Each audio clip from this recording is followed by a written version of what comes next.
हमारी आने वाली पीढ़ियां कमजोर पैदा ना हो, इसलिए भी हमें गांव-गांव किसानों को समझाना होगा कि यूरिया का उपयोग कम करें। यूरिया के कारण बहुत बड़े संकट आ रहे हैं। यूरिया से हमारी मिट्टी, हमारे जल, उस पर बहुत विपरीत असर होता है। और इसलिए पल्लवी जी, आप जैसे प्रधान गांव वालों को समझाए कि भाई अब गांव में पहले अगर 10 थैली आता था यूरिया तो अब 5 थैली आएगा, पहले 100 थैली आता था तो 50 थैली आएगा, हम आधा कर देंगे। आप देखिए पैसा भी बचेगा और ये हमारी धरती माता भी बचेगी। तो मैं चाहूंगा कि जब पंजाब के किसानों से बात हो रही है और पल्लवी जैसे प्रधान से बात हो रही है, तो मुझे पक्का विश्वास है कि आप ये काम करोगी और मेरी तरफ से आपको बहुत बधाई, बहुत शुभकामनाएं। आइए हम महाराष्ट्र चलते हैं। भोले भाले किसान अधिक उत्पादन के लालच में फंसकर रासायनिक खाद व कीटनाशकों का प्रयोग करने लगे। बैलों की जगह ट्रैक्टर से जुताई होने लगी। शुरुआत में कम रासायनिक खादों के प्रयोग से अधिक उत्पादन हुआ। धीरे धीरे रासायनिक खादों के प्रयोग के कारण भूमि की उर्वरा शक्ति क्षीण होने लगी, जिसकी वजह से उत्पादन घटने लगा तथा फसलें कमजोर होने लगी। फसलों के कमजोर होने के कारण उनमें रोग व कीट लगने लगे। रोग व कीटों से फसल की सुरक्षा के लिए और अधिक कीटनाशकों का प्रयोग होने लगा।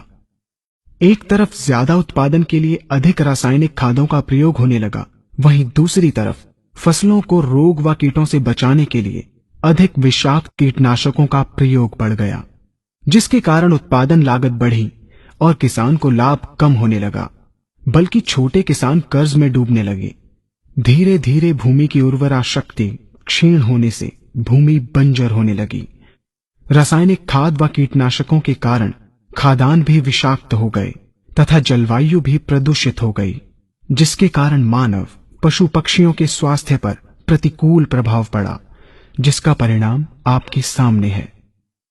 मानव स्वास्थ्य पर रासायनिक खादों के पड़ने वाले प्रभाव को आप ऐसे समझें। जब किसान फसल में रासायनिक खाद डालता है तो रासायनिक खाद में उपस्थित विषाक्त रसायन जल में घुलकर सबसे पहले जल को प्रदूषित कर भूमि के अंदर उपस्थित केचुए व सूक्ष्म जीवाणुओं को मार देता है। ये बात सभी किसान अच्छी तरह से जानते हैं कि केचुए व अन्य सूक्ष्म जीवाणु भूमि की उर्वरा शक्ति को बढ़ाने के लिए अति आवश्यक होते हैं। विषाक्त रसायन के कारण इनकी मृत्यु हो जाने से भूमि की उर्वरा शक्ति नष्ट हो जाती है तथा भूमि कठोर होकर बंजर होने लगती है।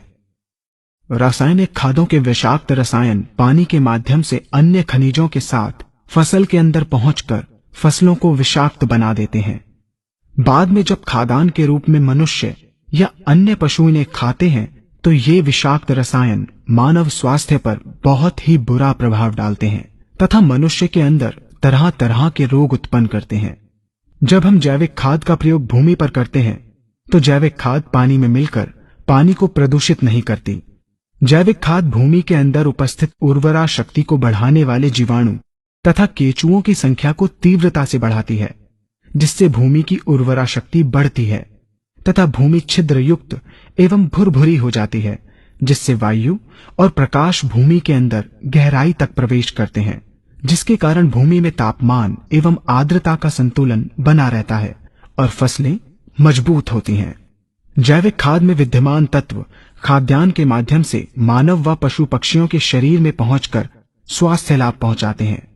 जैविक खादों के प्रयोग से फसलें अच्छी और मजबूत होती हैं, जिसके कारण उन पर रोगों एवं कीटों का ज्यादा प्रभाव नहीं पड़ता। यदि किसी प्राकृतिक कारणवश कीटों व रोगों का प्रभाव अगर पड़ता भी है तो गौमूत्र एवं औषधीय वनस्पतियों के घोल के छिड़काव करने से फसलों को रोग एवं कीटों से बचाया जा सकता है। गौमूत्र एवं अन्य प्राकृतिक औषधियों के मिश्रण के छिड़काव से फसलों का कम लागत में बचाव हो जाता है तथा वातावरण पर भी कोई दुष्प्रभाव नहीं पड़ता। यहाँ हम आपको तालिकाबद्ध तरीके से दोनों